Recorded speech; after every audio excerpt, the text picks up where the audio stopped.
Det er faktisk muligt at kunne se forventet state of charge i en Kia Niro. Det er der mange, der tror, man ikke kan. Og det troede jeg også til at starte med, fordi det er gemt lidt.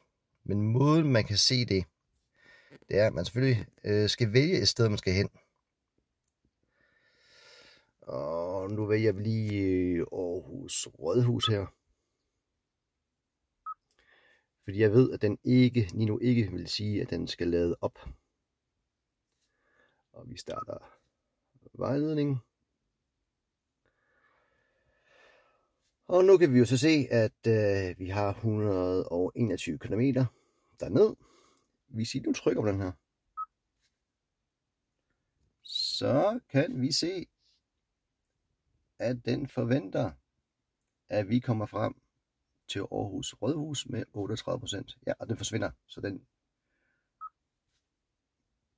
Man skal lige trykke på den og forsvinder efter et stykke tid med 38%.